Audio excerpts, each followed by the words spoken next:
Jungle. Audio Jungle.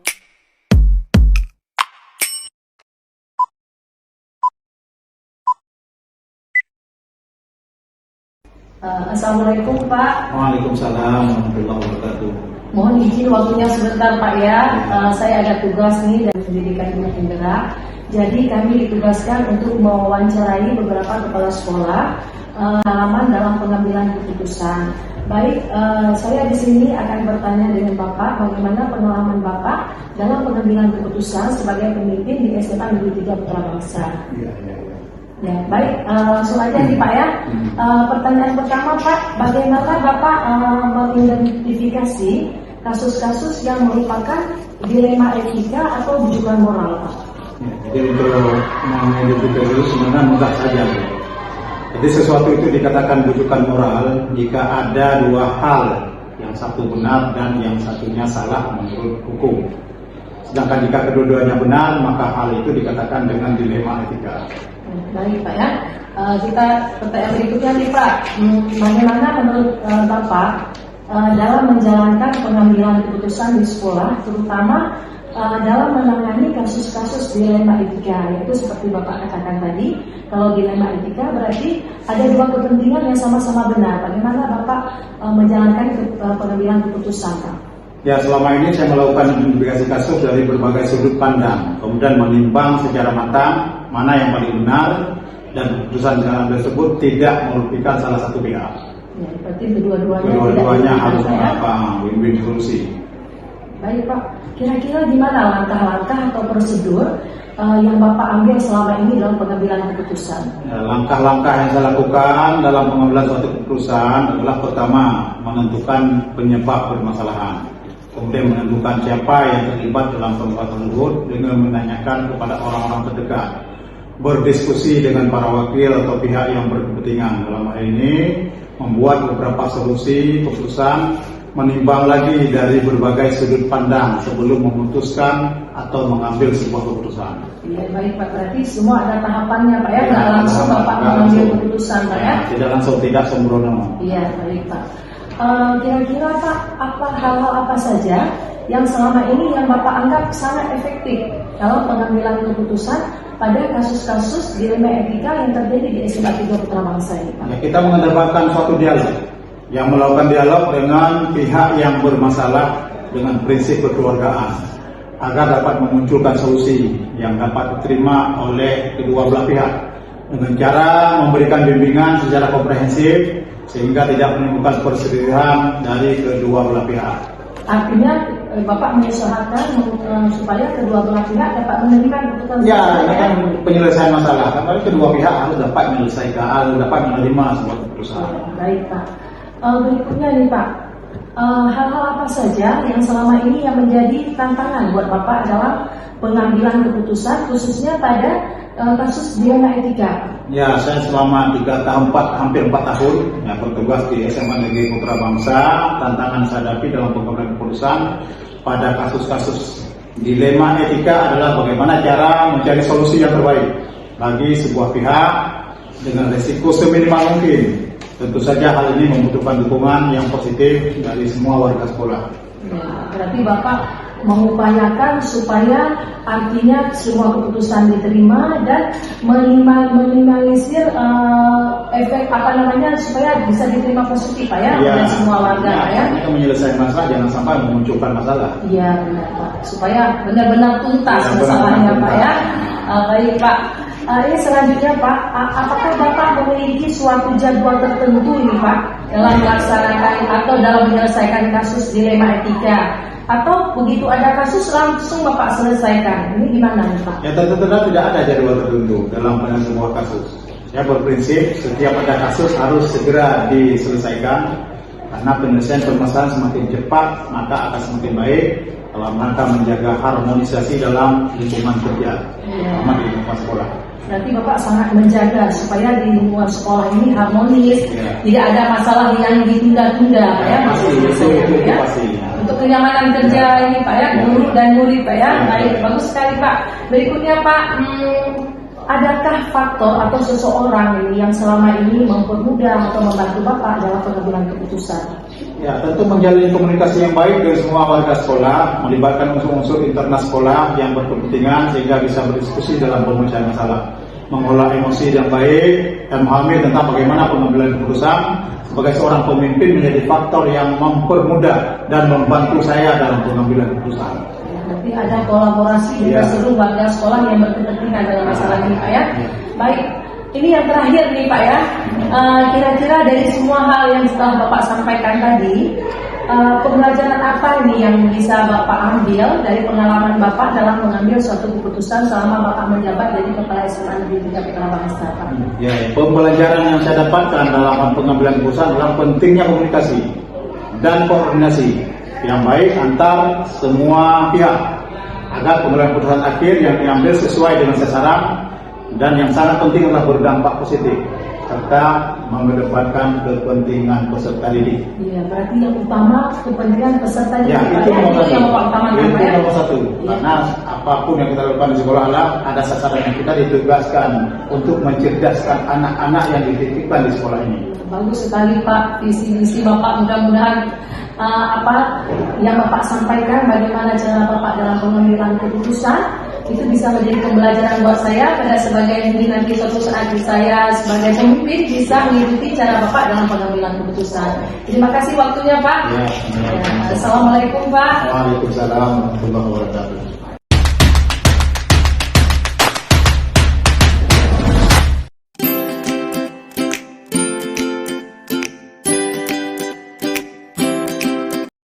Audio Jungle.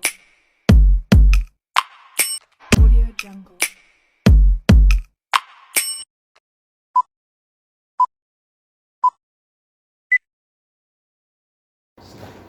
Assalamualaikum Pak. Waalaikumsalam. Terima kasih banyak Pak udah meluangkan waktunya untuk saya hari ini. Ada beberapa ini pertanyaan sebagai tugas dari demonstrasi kontekstual kami dari guru penggerak di modul 3.1 yaitu pengambilan keputusan berbasis nilai-nilai kebajikan sebagai pemimpin. Jadi saya minta mohon izin waktunya Pak ya. Ada beberapa pertanyaan ini kami ditugaskan untuk mewawancarai beberapa kepala sekolah Pak dalam melihat pengalamannya pengambilan keputusan yang diambil selama ini Pak.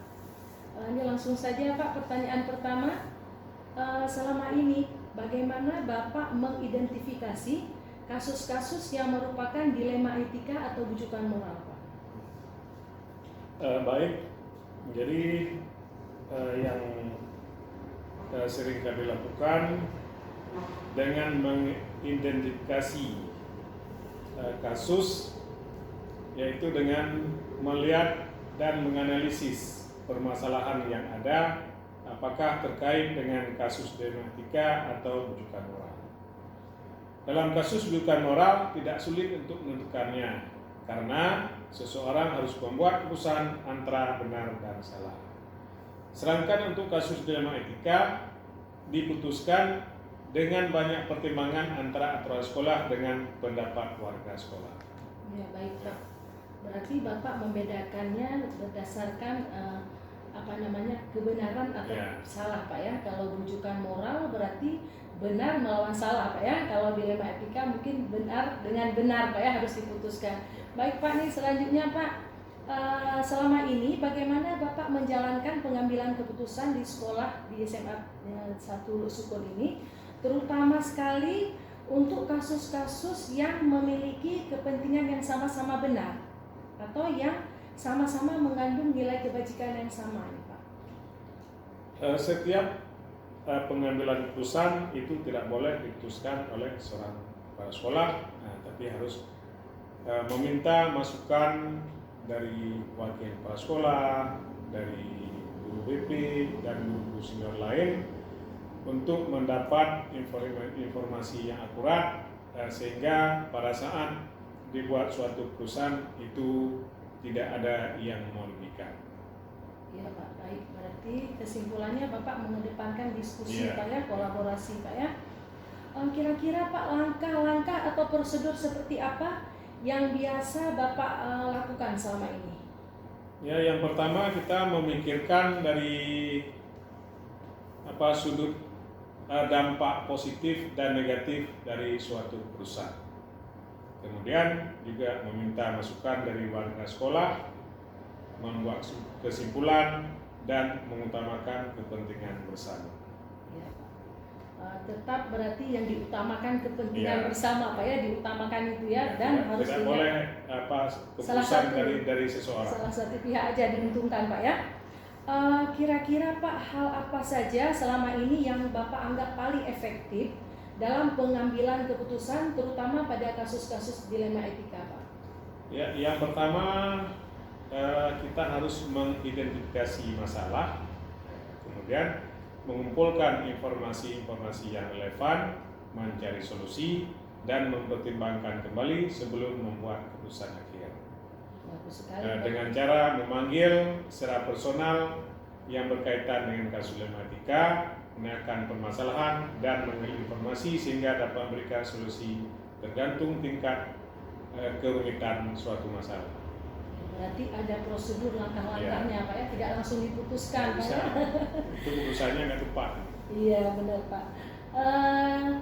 Hal-hal apa saja, Pak, yang jadi tantangan bagi Bapak dalam mengambil suatu keputusan? Yang pertama, untuk membuat suatu keputusan yang memberikan rasa adil kepada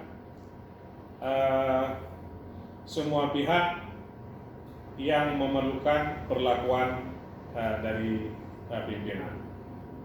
Kemudian juga timbulnya perbedaan tentang sebuah keputusan, latar belakang pemikiran dan permasalahan sehingga kelompok kecil harus melawan kelompok besar. Ya. Jadi di sini harus seimbang, Pak ya, Ya. jangan kelompok kecil selalu kalah, Ya, Pak ya. yang minoritas nggak boleh kalah sama Ya. setiap keputusan itu sama-sama menguntungkan. Harus adil, Pak ya. Harus adil. Baik, Pak. Ini pertanyaan selanjutnya nih, Pak. Apakah Bapak punya jadwal khusus ini untuk menyelesaikan suatu permasalahan atau begitu ada masalah segera Bapak selesaikan? Ini bagaimana, Pak? Ya, itu tergantung pada kasusnya. Kalau begitu kejadian, langsung saya terima informasi. Kemudian orang-orang yang terlibat dalam kasus itu masih ada di tempat, itu secara langsung kita selesaikan. Dan kita catat di buku pembinaan serta disuruh tanda tangani kepada yang bersangkutan serta saksinya. Kalau secara aturan sudah ditentukan, namun ada pertimbangan dari sisi lain. Tapi apabila pelakunya tidak ada di tempat lagi, kita harus membuat jadwal ulang. Ya, baik. Berarti intinya tetap prinsipnya Bapak sesegera mungkin Ya. masalah itu diselesaikan supaya nggak berlanjut, Pak ya. Baik, Pak, luar biasa sekali, Pak ya. Kemudian ada tidak, Pak, nih faktor atau seseorang yang membantu Bapak selama ini, mempermudah Bapak dalam pengambilan keputusan? Setiap pengambilan keputusan itu ya selalu dibantu oleh guru, ya, ada tim pengembang karakter, dan juga wali kelas, pimpinan dibantu oleh wakil kepala sekolah, para guru yang sudah mengalami dilema etika. Iya, Pak. Ini pertanyaan terakhir nih, Oh, ya. Pak ya. Dari semua hal yang telah Bapak sampaikan tadi, kira-kira pembelajaran apa yang bisa Bapak petik dari pengalaman Bapak dalam mengambil keputusan terkait dengan kasus dilema etika mungkin yang pernah terjadi di SMA Negeri 1 Dusun ini, Pak? Selama menangani atau menyelesaikan masalah dilema etika, ya bisa menambah ilmu dan wawasan dalam keputusan, dan saya akan mengambil keputusan berdasarkan nilai-nilai kebijakan dengan pertimbangan yang sudah baik dan benar. Terima kasih sekali, Ya. Pak, luar biasa sekali pengalaman Bapak. Mudah-mudahan yang Bapak sampaikan ini jadi referensi juga buat saya, menambah lagi pengalaman saya, Pak ya, pengetahuan saya, wawasan saya. Mana tahu nanti suatu saat saya jadi pemimpin seperti Bapak, bisa saya implementasikan apa yang sudah Bapak jalankan. Terima kasih, Pak, waktunya. Assalamualaikum warahmatullahi wabarakatuh. Waalaikumsalam.